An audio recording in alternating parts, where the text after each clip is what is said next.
नमस्कार दोस्तों। उत्तर प्रदेश लोक सेवा आयोग द्वारा 2019 के जो साक्षात्कार चल रहे हैं उसका ये आखिरी वीडियो है। इससे पहले मैंने 6 वीडियोस इंटरव्यूज़ में किस किस प्रकार के प्रश्न पूछे गए थे उस पे 6 वीडियोस बना के डाले हुए हैं। ये सबसे लास्ट वीडियो है। अगर आप ये लास्ट वीडियो देख रहे हैं तो मेरी आपसे रिक्वेस्ट है कि प्लीज़ आप एक बार डे 1 से लेके डे 6 तक के पूरे वीडियो सुन लीजिए। इससे आपको ये अंदाज़ा हो जाएगा कि उत्तर प्रदेश लोक सेवा आयोग द्वारा किस किस प्रकार के प्रश्न पूछे जा रहे हैं। तो मैं ये लास्ट वीडियो बना रही हूँ, इसकी देख लेते हैं इसमें किस किस प्रकार के प्रश्न पूछे गए थे।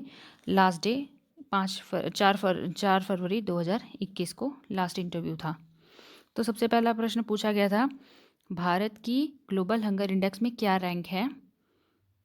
पहला, फिर इसी का सब कंपोनेंट था, ग्लोबल हंगर इंडेक्स के कौन कौन से कंपोनेंट्स हैं या इंडिकेटर्स हैं वो बताइए। तो भारत की ग्लोबल हंगर इंडेक्स में अभी 2020 की रिपोर्ट में ग्लोबल हंगर इंडेक्स 2020 में भारत की रैंक 94 है आउट ऑफ 107 कंट्रीज़ में। हमारी रैंक इतनी ख़राब है कि जो हमारे पड़ोसी देश हैं बांग्लादेश, पाकिस्तान, नेपाल से भी हमारी रैंक काफ़ी पीछे है। और भारत को ग्लोबल हंगर इंडेक्स में सीरियस कैटेगरी के अंदर कैटेगराइज किया गया है। फिर इसी का क्वेश्चन का जो सेकंड पार्ट है कि ग्लोबल हंगर इंडेक्स के कौन कौन से कंपोनेंट्स हैं या इंडिकेटर्स हैं। तो इसके 4 इंडिकेटर्स हैं, उनको एक बार मैं बोल दे रही हूँ, आप प्लीज़ इसे ध्यान से सुन लीजिएगा। तो सबसे पहला इंडिकेटर है अंडर नरिशमेंट, सेकंड है चाइल्ड वास्टिंग, थर्ड है चाइल्ड स्टंटिंग एंड फोर्थ है चाइल्ड मोर्टेलिटी।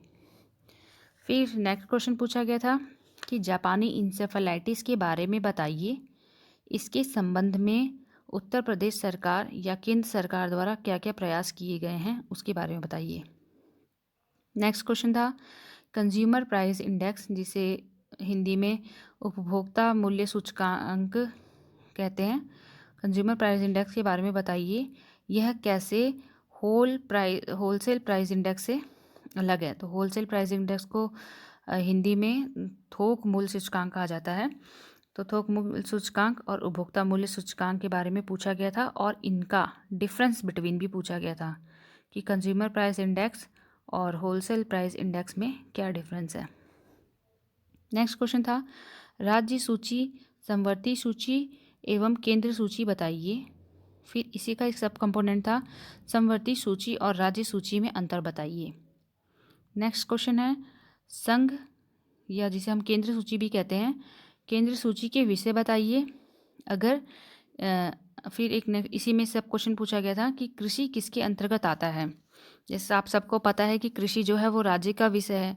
फिर बोर्ड ने एक क्वेश्चन पूछा कि जब कृषि राज्य का विषय है तो फिर केंद्र ने इस पर कानून क्यों बनाए हैं।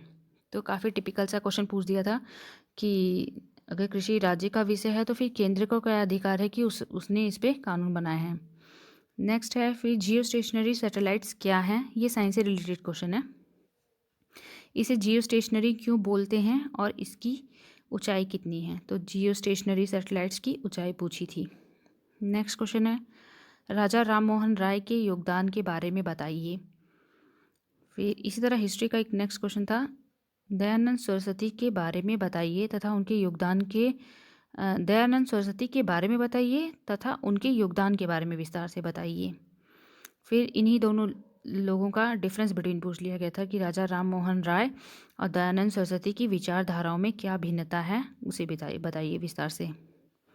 फिर नेक्स्ट क्वेश्चन साइंस से पूछा गया था कि इंटरनेट ऑफ थिंग्स, जिसे हम शॉर्ट में IoT कहते हैं, एंड आर्टिफिशियल इंटेलिजेंस क्या है और उनके दोनों के उदाहरण पूछे थे।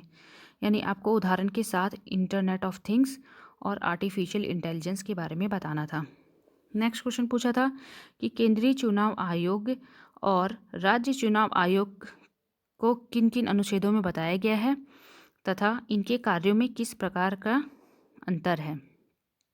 तो ये काफ़ी स्ट्रेट फॉरवर्ड क्वेश्चन था कि केंद्रीय चुनाव आयोग और राज्य चुनाव आयोग का के कौन कौन से अनुच्छेद हैं तथा इनके कार्यों में क्या भिन्नता है। तो ये हमारा सेशन था उत्तर प्रदेश लोक सेवा आयोग के इंटरव्यू का आखिरी वीडियो। अब इससे संबंधित अगर और कोई जानकारी मुझे मिलेगी तो मैं आपके साथ ज़रूर शेयर करूँगी। धन्यवाद।